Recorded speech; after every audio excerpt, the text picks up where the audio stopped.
Hey guys, it's Eli with the Polk County Library System Teen Department, and today we're going to do some simple origami. The first thing we're going to do is, if you don't have origami paper at home, you can actually just make any kind of paper a square, and I'll show you how to do that with some printer paper. So all you need to make a square is just a sheet of paper, and you want to take one of the corners and fold it kind of diagonal this way. You want to square up that one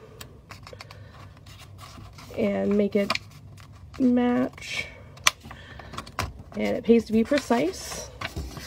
Not like that. There we go. And you just press that diagonal across, and then you'll see you've got a little bit sticking up here. You're going to want to take that off. You can cut it. What I like to do is I'll fold it and then wet it on that fold so that it comes off, it just kind of tears off really easily and gives you a pretty clean line. And then once you do that, you will have a square piece of paper once you unfold it. So what we'll do with this one, I'm just going to fold it down. So I'll start kind of at this corner there and make sure it lines up straight along that edge. Press that flat. And so that's the piece you're going to take off, is this piece right here. And I'll fold it the other way as well. Kind of loosen it up a little more.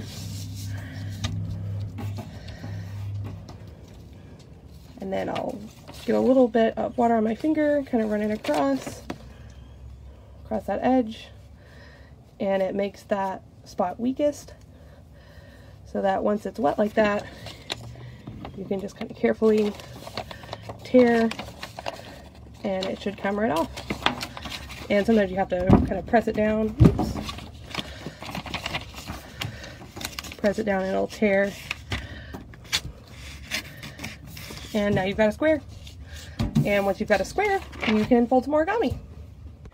Alright, so now I'm going to be using regular origami paper just because it fits in my frame a little bit better. The one I folded from the paper would work fine. It's just a little bit bigger than the way I've got my setup framed right now, and I don't want to redo it. So we're going to proceed with this.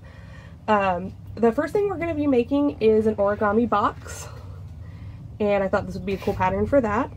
Boxes are really simple to fold, so what you'll do, start with this. You actually want to start with the white side facing up, and you're going to fold it in half horizontally. And then you'll unfold it, so fold it in half. And with origami, you want to make sure your edges line up really nicely. That'll make your finished product look a lot better, and it just makes it easier like the whole way through. Alright, so fold it in half horizontally, and we're going to unfold that. And you do want to crease it really well, because you're going to be kind of coming back to that fold later. For the next step, we're going to fold it in half vertically now. This way is vertically, the opposite way of how you just did it. And you still want to have that white side of it up when you do that, so you're putting white sides together. And if your paper is the same on both sides, it doesn't really matter. But if you do have like a printed origami paper like this, ideally you want your print on the outside of your box. So you'll fold it with the print on the outside like that, and then open it back up, and now you'll see you've got folded kind of a little plus where it's folded vertically and horizontally. And what we're going to do now is fold in our corners. This may be familiar to you if you've ever folded like a fortune teller, or sometimes people call them a cootie catcher, that you put on your fingers and do kind of this little number. It's similar to that starting out. So we're going to fold in our corners into kind of the middle of this plus like this. So there's one, and there's two. And of course, making sure it's as precise as you can. I mean, obviously we're human, we're going to mess it up a little bit, but that's okay. And the cool thing about this, it's a video. If you mess it up, pause it, start it over, you know, get another piece of paper. It's okay. And if you have questions, you know, leave us comments, ask any questions you have. I'll do my best to answer those for you guys. I've been folding origami for many years, kind of off and on.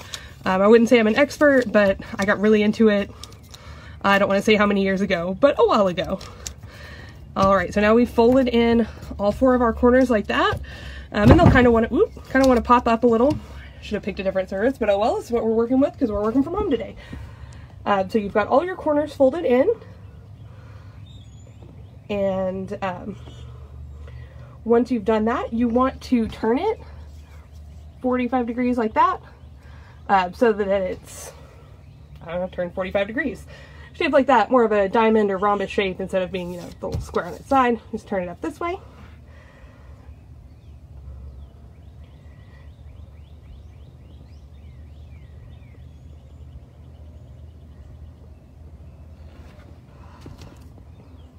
All right, and so now what we're gonna do next is we're actually gonna fold this side down.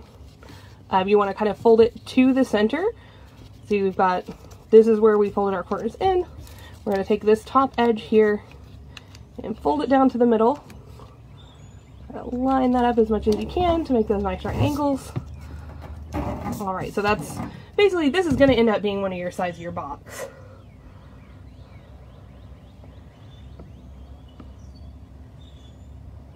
And then we're going to do the same thing here with our bottom piece. It's going to fold up to the middle too.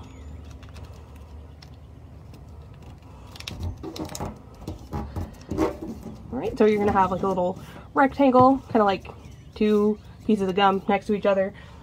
Don't know why that's my analogy, but it is, and gum's cool. Unless you have braces, then it can be tricky. Alright, so now we folded that. We've creased them really well. Want to make sure, you know, you press these down really well, make a good crease. Then we're going to unfold them. Lots of folding and unfolding. That's kind of the nature of origami. Alright, so now that you've got those, you're basically going to repeat the same thing on the sides. So I'm going to turn it because it's a little easier for me to hold this way. And line it up.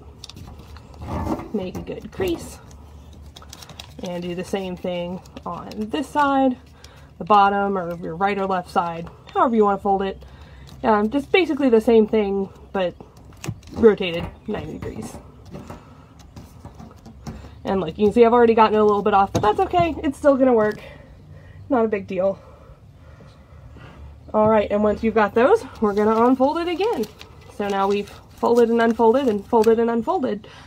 And we have a very folded piece of paper. Alright, so now that these are folded and unfolded, we're actually going to go ahead and open up the top and bottom even more. And once we've done that, we are going to fold in this side. So it'll be creased where you folded it before. If you want to fold it in, you'll have to press right there and right there, that bottom and top, to fold that in. And then you're going to do the same thing again on the other side. They'll meet in the middle like that. Press that piece there, press this piece here. Alright, so once you've got to this point, what you want to do is kind of open this back up to this part where you've just got kind of the triangles on the side folded in. And this is where it gets kind of tricky. You're going to pull this piece down, and the same on the other side. It's kind of easier if you do them both at once, but they'll fold in to make this kind of a rectangle and then fold over to the side. You can see that. And it'll then stand up like the side of a box. And you might, you know, press these creases here a little bit more, but once you have that, you just fold it over like this, kind of pinch it across the top to press that, and press in that side. And I think you can see it's starting to look like a box. So then you'll just do the same on the other side. So we'll just pull these pieces in like that. It'll fold up here and tuck that piece over and just pinch the crease there at the top. You might crease a little more at the bottom, and you've got a little box. And you can use your box to put different stuff in. You can use it for, like, I don't know, whatever you want. Candy's always good. They make great little candy boxes. Or if you have like office supplies, you want to put push pins or paper clips. That was the word I couldn't find. It's not that hard of a word. I don't know why it was so difficult for me to find. But I think we've all been having one of those days for about a week now, at least. But I hope this was cool for you guys. I hope it helped out. If you've got any questions, go ahead and send a message. If you've got other stuff you'd like to see us do, just let us know. And this was our first little tutorial. If you guys enjoyed it and want to see more, I have lots of other origami tutorial kind of stuff I'd be happy to do for you guys. And just thank you guys so much for still interacting with the library. Hopefully we'll be open back up to you guys soon. But as somebody with asthma, I am not taking chances right now, so that's why I'm programming from home. But I hope you guys are all having a great day, and I will see you in the next one.